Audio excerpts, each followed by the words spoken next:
सापेखाती police ने मवेशी समेत 2 चोरों को गिरफ्तार किया। कई दिनों से चराईदेव जिले के विभिन्न इलाकों में चोरों द्वारा गाय और भैंस चोरी कर दहशत फैलाया जा रहा था। आज सापेखाती पुलिस ने चटिया नागुरी में 2 चोरों को भैंस चोरी करते हुए पकड़ने में सफलता हासिल की।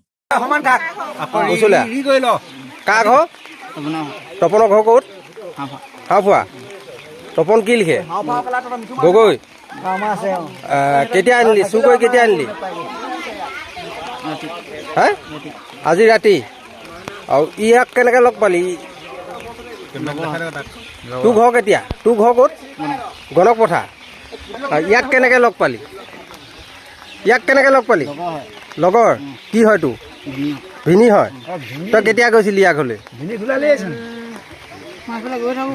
অঁ চিনাকি হয় সেনেকৈ চিনাকি ই যে ভিনী বুলি ক'লে হয়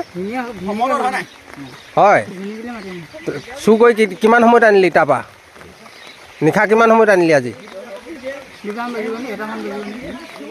1মান বজাত হয় নি আৰু দিনত ৰাস্তা এফালে চাই থৈ গৈছিলি ন সঁচা কথা ক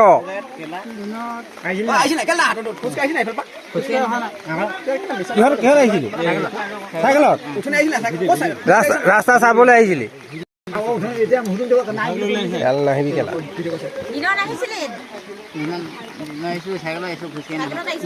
ৰাস্তা চাইছিলি তই সিহঁতৰ ঘৰলৈ চুৰ কৰিবলৈ কিমান সময়ত গৈছিলি दोनों चोर मानव गोगोई निवासी पही पुखुरी और परिमल गोगोई निवासी ताइराई गांव के हैं।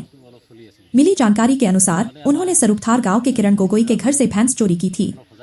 चराईदेव से रातुल गोगोई की रिपोर्ट। माने आमार गाँवत दुदिनमाনৰ আগৰ পৰা এই চুৰি তাৰি কাৰ্যটো অলপ চলি আছে তেনেকুৱাতে আমাৰ ভিডিপি ল'ৰাবিলাকে অলপ সজাগ হৈ মানে ৰাতি পহৰাৰ ব্যৱস্থা কৰিছিলোঁ তেনেকৈ যোৱাকালি কেতিয়া গৈছিলে শনিবাৰে নহয় শনিবাৰে মানে এঘৰৰ পৰা গৰু গোহালিৰ পৰা চুৰ কৰি থকা পাছত আমি ধৰা পেলালোঁ ছজনীয়া এটা গৰু চোৰৰ দল তাৰপৰা সিহঁতক এতিয়া আৰক্ষী হাতত চমজাই দিয়া হ'ল। তাৰপিছত নেক্সট দিনা যোৱাকালি তেনেকৈ আমাৰ গাঁৱৰ ৰাস্তাইদি 2জন ল'ৰাই এজন মাছগাঁও তাইৰাই আৰু এজন গণপথাৰ এনেকৈ নিশা 1:30মান বজাত মানে আন্ধাৰত এটা মতামহ খেদি যোৱাত সন্দেহ হোৱাত আমাৰ ভিডিপি ল'ৰাবিলাকে আনি সোধপোছ কৰাত তেওঁলোকে চুৰি কৰি অনা বুলি মানে স্বীকাৰ কৰে। ক'ৰ হয় ল'ৰাকেইজন এজন তাইৰাই মাছ গাঁও আৰু এজন গণপথাৰ। ইতিমধ্যে মহৰগৰাকীয়ে সোণাইত কেছ দিছে। অঁ মহৰগৰাকীয়ে সোণাইত কেছ দিছে বুলি গম পাইছোঁ। সাপেখাতি আৰক্ষী আটক কৰিছে। সাপেখাতি আৰক্ষী আমি চমজাই দিছোঁ। সাপেখাতি আৰক্ষীয়ে সন্ধিয়া ল'লে ৰাতিপুৱা। হয়।